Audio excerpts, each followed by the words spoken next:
আসসালামু আলাইকুম। চলে এলাম আবার আপনাদের মাঝে নতুন একটি ভিডিও নিয়ে। যে যেখান থেকে বিডি হালচালের সাথে আছেন তাদের সবাইকে অনেক অনেক ভালোবাসা জানিয়ে শুরু করছি আজকের ভিডিও। প্রিয় ভিউয়ার্স, আজ দেখলাম সাকিব এবং তানজিলা বাজার করে এনেছে। কাতলা, পাঙ্গাস, চিংড়ি এরকম কিছু মাছ এনেছে।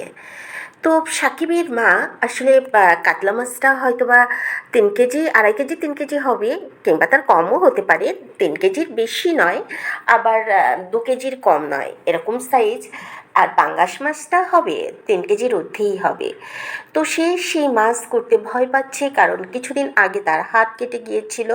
সে সেটা সাকিবকে বলছে যে আমি মাছ করতে পারবো না, আমার হাত কেটে গিয়েছিল, আমার ভয় করছে। পারবো না বলেনি, বলেছে যে এই মাছ করতে তো আমার ভয় করছে। সাকিব বলছে যে আস্তে আস্তে কুটে ফেলো। তাও সাকিবের বলার এটুকু ক্ষমতা নেই যে তানজিলা কাটবে। সবচেয়ে অবাক লেগেছে কোথায় জানেন? তানজিলার শাশুড়ি তো মাছ করতে ভয় পাচ্ছে, কিছুদিন আগে তার হাত কেটেছে, তার মনে একটা আতঙ্ক। তানজিলার শ্বশুর এসে মাছগুলা কাটছে। হ্যাঁ, কোনো ব্যাপার না, তিনি প্রবাসী ছিলেন, কিংবা ওয়াইফকে হেল্প করা কোনো মানে বাধা নেই, কিংবা এটা ভালো, স্বাগত জানানো উচিত। যেখানে বৌমা শোকেজে সাজানোর জন্য তারা তুলে এনেছে, বৌমাকে দিয়ে শুধুমাত্র ইনকাম করবে, শোকেজে সাজিয়ে শোপিস দেখিয়ে দেখিয়ে ইনকাম করবে, সেখানে বউ শাশুড়ি মিলে তো একটু কষ্ট করতেই হবে বইয়ের ইনকাম খেতে গেলে। তো যাই হোক, সাকিব এসে তার মাকে বলছে মাথাটা আস্ত রেখো, কাতলা মাছের মাথাটা আস্ত রেখো, ওটা তানজিলাকে দিতে হবে। এই কথাটা কি করে সাকিব বলতে পারলো যে তানজিলাকে মাছের মাথাটা আস্ত দিও, মাথাটা টুকরো করো না? ভাবতে কি আপনাদের কেমন লাগছে? কোনো ছেলে, বাবা যেখানে মাছ করছে, মা রান্না করবে, বাবা মা রেখে বউকে বলছে আস্ত মাথা দিতে। এটা তো তানজিলার শেখানো। যে অবশ্যই তানজিলা এইভাবে বলেছে যে আমি মাথা খেতে খুব পছন্দ করি, এত বড় মাছের মাথা আমি খাবো, সেটা তানজিলা না বলে সাকিবকে দিয়ে বলালো। ব্যাপারটা শুনে আমি অবাক হয়ে গেলাম যে কতটা লোভী, কতটা এই তানজিলার খাওয়ার প্রতি আকাঙ্ক্ষা থেকে গিয়েছে। কারণ ছোটোবেলা তো ওই যে পান্থা ভাত খেয়ে মানুষ হয়েছে, ওই যে চটা মটা একটু ভর্তা, এটা দিয়েই ওরা খেয়েছে, বড় হয়েছে নানি বাড়ির। আমরা তো সবাই তানজিলার জন্মগত পরিচয় জানি, যে কোথায় বড় হয়েছে, কোথায় বেড়ে ওঠা, কোথায় তানজিলার শুরু, ঢাকায় আসা, সবই আমরা জানি, আমাদের চোখের সামনেই হয়েছে। এবং যেটা হয়েছে মানে বেড়ে ওঠাটা, পর্দাচারে ওটা আমাদের চোখের সামনে হয়নি, বাট এটা তো আমরা দেখেছি যে তান এবং তাবিয়া হওয়ার পরে তানজিলার এই ঢাকাতে স্থান হয়েছে। এবং আমাদের চোখের সামনেই তানজিলার ফুপু বলেছে তানজিলার পরিচয় কী। তানজিলার পরিচয় হলো অন্তত তানজিলার দাদা বাড়ি, অর্থাৎ তানজিলা যেটাকে বলে তার বাবার বাড়ি, সেই বাবার বাড়ি তার আশ্রয় হয়েছে এই তাবিয়া হওয়ার পর। তাবিয়াকে লালন পালন করার জন্য গ্রাম থেকে এই যেরকম মামাতো বোন এখন তিশা নিয়ে এসছে, ঠিক তেমন তানজিলাকেও নিয়ে এসেছিল। ঠিক এভাবেই তানজিলা ঢাকায় আগমন, এবং আস্তে আস্তে তানজিলাকে তার মেয়ে হয়ে গড়ে ওঠার কথা ক্যামেরার সামনে বলল। প্রথম দিকে কিন্তু সবাই জানতো যে এটা তিশার কোনো আত্মীয় বোনের মেয়ে, এভাবেই কিন্তু আমরাও দেখেছি। তো বন্ধুরা, যাই হোক, আমরা এটাও দেখেছি যে এই বাপ্পির বাবার বাড়ি কখনো তানজিলার আশ্রয় হয়নি। যতবার গিয়েছে কোনো অনুষ্ঠান উপলক্ষে ওই মিমরা গিয়েছে, সাথে তানজিলা গিয়েছে, চোরের মতো এখানে সেখানে দাঁড়িয়ে থাকতো। সেই তানজিলার তো খাওয়ার একটা আকাঙ্ক্ষা থাকবেই। তার নানা বাড়ির অবস্থা তো ভালো ছিল না, জাস্ট মেয়েরা একটু ওই গার্মেন্টসে কাজ করতো, কেউ কাজের মানে ব্যাচেলারদের রান্না বান্না করতো, এসব দিয়েই আসলে ওদের জীবনযাত্রা চলেছে। তাই ওরা হঠাৎ করে টাকা হওয়াতে ওই যে আকাঙ্ক্ষাগুলা পিছনে থেকে রেখে এসছে, সেগুলা এখন শো করছে।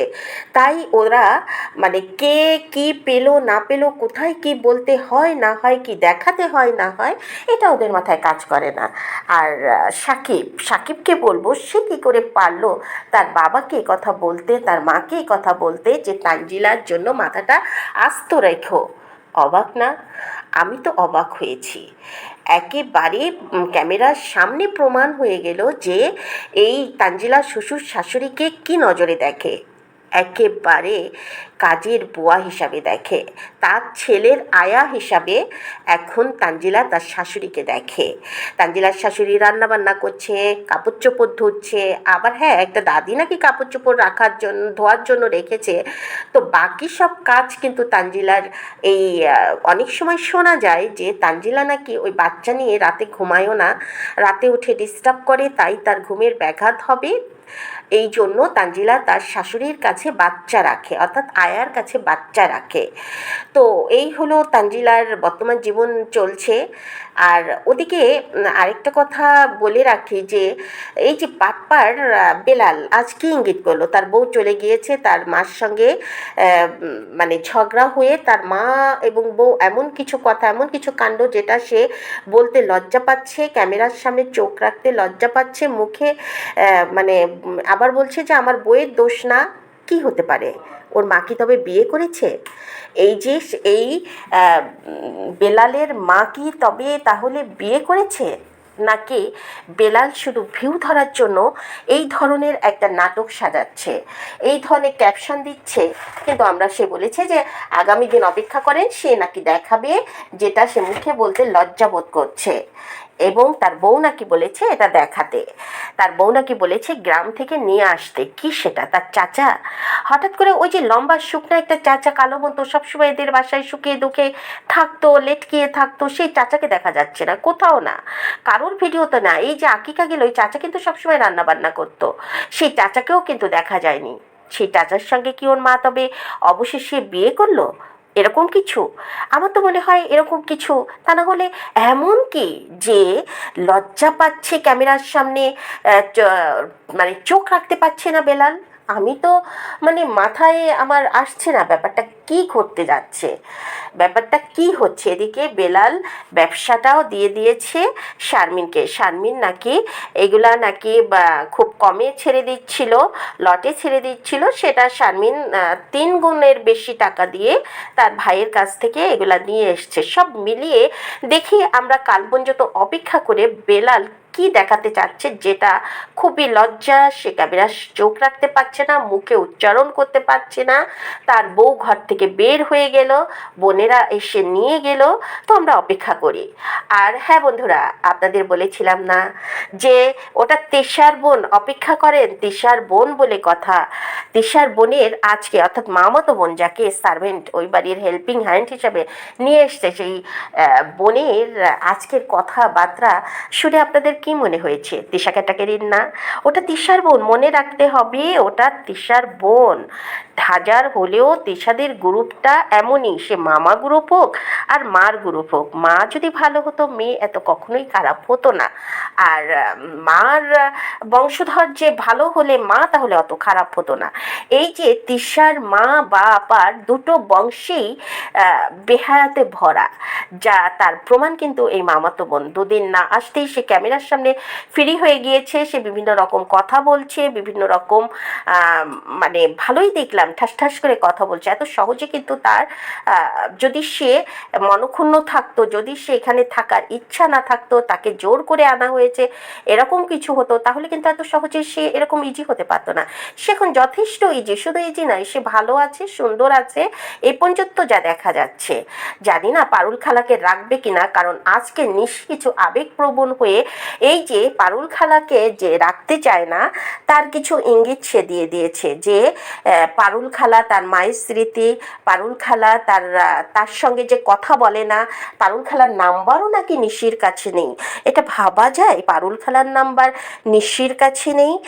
এটা বলে কিন্তু নিশি যে ওই যে ঠাকুর ঘরে কেড়ে কলা আমি খাই না, তো এটা প্রমাণ করে দিয়েছে যে নিশি এবং পারুল খালা যে আলাদাভাবে কথা বলে এবং তথ্য কুটনামি যে করে থাকে নিশি পারুল খালার মাধ্যমে, তা আজকে প্রমাণ হয়ে গিয়েছে। সেটা নিশি নিজেই প্রমাণ করে দিয়েছে। তো পারুল খালাকে বিদায় হবে, তবে মনে হয় একটু সময় নিলে নিতেও পারে, জানি না আসলে, কারণ তিশার মনোভাব বোঝা বড় মুশকিল। তিশা দেখলাম আজকে টাকা পয়সা বুঝিয়ে দিল ক্যামেরার সামনে, এই যে পারুল খালা সেটা কেন তাও বুঝলাম না, ক্লিয়ারও করলো না। ওদিকে নিশি আবার কান্নাকাটি করছে যে নিশা পারুল খালার মাধ্যমে মাকে খুঁজে পায়, যেটা আমরা বিগত দিনে দেখেছি যে বাপ্পিও পারুল খালাকে একথা বলেছে এবং পারুল খালাকে দেখলে নাকি নিশির মায়ের কথা অনেকখানি ফিল করে। ভাইয়ের ভিডিওতে যখন দেখে, বলেনি যে ভাবির ভিডিওতে যখন দেখি, ভাইয়ের ভিডিওতে যখন দেখি একথা বলেছে। আবার কিন্তু বলেছে যে পারুল খালার তো আর টাচ মোবাইল নাই, একটা বাটন মোবাইল আছে, আরে ওই বাটন মোবাইল দিয়েই তুমি কাজ করো। সেটা কিন্তু আমরা ক্লিয়ার হয়ে গেলাম আরও, যে ঠাকুর ঘরে কেড়ে আমি কলা খাইনি, যে নাম্বার নেই পারুল খালার আমার কাছে। পারুল খালা যখন ওর কাছে ভিডিও কল দিই তখন কথা বলে। হ্যাঁ হতো, তোমার মা বেঁচে থাকলে হয়তো বা এমন হতো, তোমার মাকে ভিডিও কলে কথা বলছো তখন পারুল খালা কথা বলতো। তো যাই হোক বন্ধুরা, পারুল খালার ঘন্টা যে বেজে গেছে, থাকলেও আর বেশি দিন নেই, এটা কিন্তু আমরা বুঝে গেছি। তো মামাতো বোন যে ফিক্সড হয়ে গিয়েছে এবং মামাতো বোন যে স্বাচ্ছন্দ্যে ও বাড়িতে থাকবে, আনন্দে থাকবে এবং তিশা ক্যাটাগরির এই চরিত্র তার কথাবার্তায় আজকে ফুটে উঠেছে, সেটাও কিন্তু আমরা বুঝে গিয়েছি। শুনলাম যে আগামীকাল তিশা নাকি অবশেষে আসিফকে সেই ফিরনি খাওয়া, ক্ষীর খাওয়া অনুষ্ঠান করবে, তার তোড়জোড় চলছে, যার জন্য আজকে বাজার করেছে ইলিশ, চিংড়ি, সেগুলো দামি দামি মাছ কিনেছে, কত টাকা দিয়ে কিনেছে, কখনো কিন্তু বাপ্পি এগুলা দেখায় না, আজ দেখিয়েছে। কারণ ইলিশ কিনেছে 4500 টাকার, আবার একটু সাইজে বড় চিংড়ি কিনেছে, এগুলা দেখানোর জন্য সে বাজারে ভিডিও করা শুরু করে দিয়েছে, যা আগে কখনো দেখায়নি। হ্যাঁ, বাজারে গিয়েছে এটুকু দেখিয়েছে, কিন্তু এভাবে দাম দর ওপেন কি কি কিনছে বাজার থেকে, এগুলা কিন্তু বাপ্পি কখনো দেখায়নি, দেখিয়েছে। কারণ যে আসিফকে বলছে যে দেখ, যে কজন ক্ষীর খাইয়েছে তার মধ্যে আমি সবচেয়ে দামি জিনিস তোকে খাওয়াচ্ছি, সেরকম একটা ভাব, প্রতিযোগিতা আর কি। তো যাই হোক, দেখি কতটা ভিডিও তিশাকে করতে দেয়, কিংবা তিশা কতটা ভিডিও করে থাকে এই আসিফের বিয়ের ভিডিও, সেটা দেখার অপেক্ষায়। আর ক্ষীর খাওয়াবে যে, এটা আমি বুঝেছিলাম তখন, যখন মানে আমি প্রথম দিকে ভেবেছিলাম যে অ্যাটেন্ড করবে না বিয়েতে, পরে যখন চলে আসলো তখন কিন্তু বুঝে গিয়েছি যে ক্ষীর খাওয়ালে এখন খাওয়াতে পারে। বাপ্পি যেহেতু পাপিয়ার বাড়ি খেয়েছে এবং বাপ্পির মা বেঁচে থাকলে খাওয়া তো অবশ্যই কথা থেকে যাবে, বাপ্পি জোর করেই এটা খাওয়াচ্ছে, হয়তো বা নিশিরও চাপ আছে যে খাওয়াও, যার জন্য কিন্তু এই ক্ষীর অনুষ্ঠান অবশেষে করছে। হ্যাঁ বন্ধুরা, দেখলাম যে তিশা তার হেডলাইনে লিখেছে যে আমার নানা ভাইয়ের জন্য আমি নানি, তার নানি যথেষ্ট। হ্যাঁ, হবেই তো। দেখবেন যে এই যে তিশা যখন কথা বলছিল আজকে পাখির মার সঙ্গে, তখন পাখির মা যেন কি একটা গন্ডগোলের কথা বলতে যাচ্ছিল, ঠিক তখন কাট করে দিল। এই নানা যে পছন্দ করে না তানজিলার এই নাতি সহ আসা যাওয়া, কথা কিন্তু এই ক্যামেরাতে বলতে চেয়েছিল এরকম কিছু একটা, যে নানা তো পছন্দ করে না নাতিকে, তখনই কাট করে দিয়েছে। পরবর্তীতে কিন্তু বলেছে যে আমার নানা ভাইয়ের জন্য নানি যথেষ্ট, ইত্যাদি ইত্যাদি অনেক কথা। তাহলে অফ ক্যামেরাতে এই তানজিলাকে নিয়েই কিন্তু বাপ্পির সাথে তিশার অনেক রকম ঝগড়া হয়। এই বাচ্চা এনে রাখা, এই তানজিলা থাকা, এই যে বাপ্পি যে সহ্য করতে পারে না, আজ কিন্তু প্রমাণ হয়ে গেল। এই বাচ্চা কাচ্চা যে বাপ্পি সহ্য করতে পারে না, তিশাকে বলবো না, হ্যাঁ তিশা একটু আছে, বাচ্চা কাচ্চা পছন্দ করে না কিংবা বাচ্চা কাচ্চা কোলে নেয় না, কিন্তু হাজার হলেও নিজের মেয়ে তো, কয়েকদিন এসে থাকবে, কয়েকদিন এসে ঘোরাফেরা করবে, এটা কিন্তু তিশা চায়। হ্যাঁ, কাজ না করতে পারে কিন্তু চায়। আর বাপ্পি অ্যালাউ করে না, বাপ্পি একেবারে অপছন্দ করে, যার জন্য তিশা তার হেডলাইনে লিখেছে যে নানা ভাইয়ের জন্য তার নানি যথেষ্ট। কিভাবে তার নানি যথেষ্ট হলো? ইউটিউবের টাকা যদি বন্ধ হয়ে যায়, ইউটিউব যদি তখন তো তোমার ফুটানি কমে যাবে, তোমার এই সোনার ঘড়ি পরার তখন সোনা ওই বিক্রি করে করে নানা ভাইকে পালতে হবে। আর ওদিকে তো তানজিলা বলছে যে আমার কি বস, ওদের একটা নতুন শব্দ হয়েছে, যেটা দেখছি যে সাবিনা বলছে তার হাজবেন্ডকে বস বস, এদিকে দেখছি যে তানজিলা বলছে বস বস, দুই একদিন বোধহয় তিশাকেও শুনেছি বস বলতে, হঠাৎ হাজবেন্ডকে বস বস বলা শুরু করেছে। হাস্যকর না? এদের নাটকবাজি যে কোথায় যে শেষ হবে আসলে বোঝাই মুশকিল। আর মিম কি করছে, মিম 40 দিন হয়নি, 40 দিনে তো আমাদের ইসলামী নিষেধ আছে, এই সময়টাকে নিসাব বলে, maybe I am not sure, নিসাব বলে যে এই সময়টা খুব একটা কোথাও মেলামেশা করতে হয় না, বাচ্চাদের অনেক রকম সমস্যা হয়ে যায়, কারোর সঙ্গে কোথাও যেতে হয় না। তো কে কোথায়, ও বন জঙ্গল পাহাড় পর্বত পালে সব কিছু ঘুরে বেড়াচ্ছে প্রেম। আর এদের বাচ্চারা আসলে হয়ও না কিছু, এরা আসলে ওই যে ধর্মের সারের মতো ছেড়ে দেয়, ওই যে আপার কাছে ছেড়ে দিয়ে, ওই যে সে প্রবাসী প্রবাসী আপা, তাকে কিন্তু ইদানিং ভিডিওতে কম দেখা যায়। আমি যখন ওই মহিলার ছবিটা দিয়ে বলেছি যে কে কে কে চেনেন একটু ঠিকানা বলেন, সেই হতে মহিলা দেখছি একটু গা ঢাকা দিয়েছে। তো যাই হোক, তারপরেও ছবিটা আছে, কেউ যদি জানেন মহিলাটা কে কোথায় থাকে তাহলে একটু ইনফরমেশন দিবেন। কোথায় তার বাড়ি, মানে কোথায় এই মহিলার অরিজিনাল বাড়ি, এটা জানা খুবই জরুরি ছিল, কিংবা এখনও আছে, যার জন্য আমি ছবিটা দিয়েছিলাম। তো সেই মহিলার উপর সব কিছু ছেড়ে দিয়ে বাবু আর মিম ঘুরে ঘুরে বেড়াচ্ছে, সত্যি অবাক লাগে। আর এদিকে শারমিন এবং শাহিনের দেখছি দাম্পত্য জীবনটা আবার সুখময় হয়ে উঠছে। শাহিন তার ফ্যামিলির উপর কনসার্ন হচ্ছে, ছেলে মেয়ের উপর কনসার্ন হচ্ছে, প্যাম্পার্স করছে, তার ছেলেকে সে সবসময় আদর করে।